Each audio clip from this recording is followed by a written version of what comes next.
చంద్రబాబు నాయుడు చకోర పక్షులే ఎదురు చూస్తూ ఉన్నాడు. భారతీయ జనతా పార్టీతో ఎప్పుడెప్పుడు మళ్ళీ కలిసి ఎన్నికలకు పోదామని. దానికోసం ఆయన ఓ పక్క జనసేన అధ్యక్షుడు పవన్ కళ్యాణ్ ప్రయోగిస్తూనే ఉన్నాడు. భారతీయ జనతా పార్టీ మాత్రం ఇప్పటివరకు ఏమీ తేల్చడం లేదు. భారతీయ జనతా పార్టీ జనసేనతో మా పొత్తున్నది అని మాత్రం చెప్తున్నది. తెలుగుదేశంతో మరి ఏమిటి అని ఎవరైనా అడిగితే మా కేంద్ర నాయకత్వం నిర్ణయిస్తుంది అని చెప్తున్నారు రాష్ట్ర నాయకులు. అంతకు మించి ఏం మాట్లాడడం లేదు. చంద్రబాబు నాయుడు ఓవైపు ఆయనకున్న అలవాటే అది. ఓవైపు బీజేపీ వైపు చూస్తూనే మరోవైపు కాంగ్రెస్ వైపు కూడా చూస్తూ ఉన్నాడు ఆయన. ఇప్పుడు ఆయనకు కాంగ్రెస్ వైపు చూడడానికి కొత్త ఉత్సాహం ఒకటి వచ్చేసింది.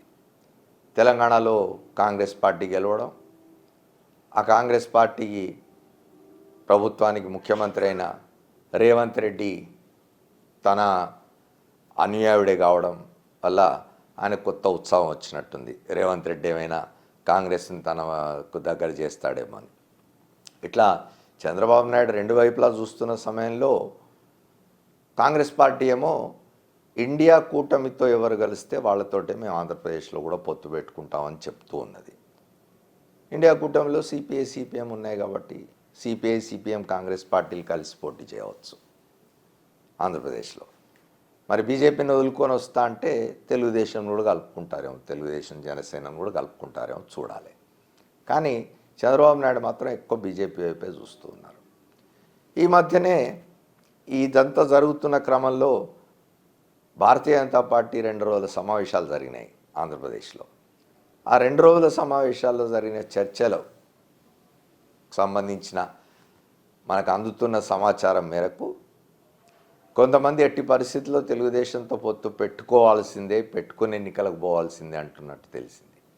అట్లాగే కొంతమంది ఏమో ఎట్టి పరిస్థితుల్లో తెలుగుదేశంతో పొత్తు సమస్య లేదు, భారతీయ జనతా పార్టీని, ఆ పార్టీ నాయకత్వాన్ని, ముఖ్యంగా ప్రధానమంత్రి నరేంద్ర మోదీని వ్యక్తిగతంగా దూషించిన చంద్రబాబు నాయుడుతోటి ఆయన పార్టీతోటి పొత్తు ప్రసక్తే ఉండకూడదని ఒక వర్గం బలంగా వాదిస్తున్నట్టు తెలుస్తున్నది. ఈ 2 వర్గాలు ఎవరంటే, ఎవరైతే తెలుగుదేశంతో పొత్తు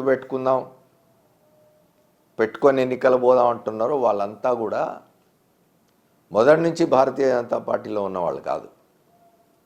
వాళ్ళ మూలాలు ఆర్ఎస్ఎస్లోనో భారతీయ జనతా పార్టీ సిద్ధాంతాల్లోనో లేవు. వాళ్ళంతా కాంగ్రెస్ నుంచో తెలుగుదేశం నుంచో వెళ్ళిన వాళ్ళు. ఉదాహరణకు మనం పురంధేశ్వరి గారిని తీసుకుందాం. ఇవాళ భారతీయ జనతా పార్టీ రాష్ట్ర అధ్యక్షులుగా ఉన్నారు. వారు కాంగ్రెస్ నుంచి వెళ్ళినవారు. అంతకుముందు వారు తెలుగుదేశంతో సంబంధాలు ఉన్నవారు. వారి భర్త తెలుగుదేశంలో మంత్రిగా ఉన్నారు ఎన్టీఆర్ ప్రభుత్వంలో. ఆమె కాంగ్రెస్లో 10 ఏళ్ళు కేంద్ర మంత్రిగా ఉన్నారు. కాంగ్రెస్ తరఫున పార్లమెంట్ సభ్యురాలుగా ఉన్నారు. ఇవాళ ఆమె భారతీయ జనతా పార్టీలోకి పోయినారు. అట్లాగే కన్నా లక్ష్మీనారాయణ లాంటి వాళ్ళు కాంగ్రెస్లో అనేక కాలం పదవులు అనుభవించి మంత్రిగా ఉండి ఆ తర్వాత బీజేపీకి వెళ్ళినవాడు.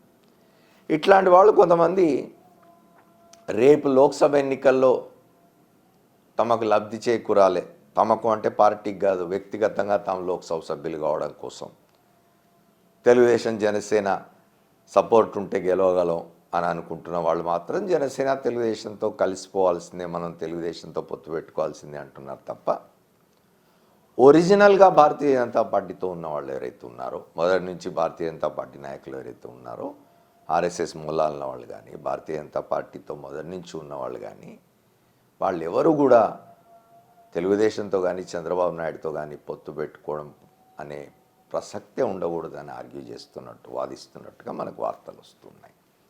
సహజమే అది. ఎందుకంటే చంద్రబాబు నాయుడు గారు అసలు చంద్రబాబు నాయుడు ఆయన పార్టీ ఎదుగుదల కోసమే ఆంధ్రప్రదేశ్లో భారతీయ జనతా పార్టీని పూర్తిగా నిర్వీర్యం చేసినారు అనే వాదన చాలా కాలంగా ఉన్నది. అది అందరూ మనం ప్రైవేట్గా అడిగితే భారతీయ జనతా పార్టీ నాయకులు కూడా మాట చెప్తారు. ఆ పని చేసింది ఎవరు కూడా వాళ్ళందరికీ తెలుసు, మనందరికీ కూడా తెలుసు. ఆ తర్వాత కాలంలో భారతీయ జనతా పార్టీతో పొత్తు పెట్టుకొని లబ్ధి పొంది 2 సార్లు 3 సార్లు తన అవసరం తీరిపోగానే బీజేపీని, దాని నాయకత్వాన్ని, ముఖ్యంగా ప్రధానమంత్రి నరేంద్ర మోదీని నానా దుర్భాషలాడిన చంద్రబాబు నాయుడుతో ఎట్లా కలుస్తాం అంటున్న బీజేపీ వర్గం బలంగా వాదిస్తున్నట్టు తెలుస్తున్నది. చూడాలి మరి. అవన్నీ పక్కన పెట్టి బీజేపీ మళ్ళీ తెలుగుదేశంతో కలుస్తుందా లేదా ఒంటరిగానే పోతుందా అనేది చాలా కొద్ది రోజుల్లో తెలిసిపోతుంది. ఎన్నికల వేడి మొదలైంది.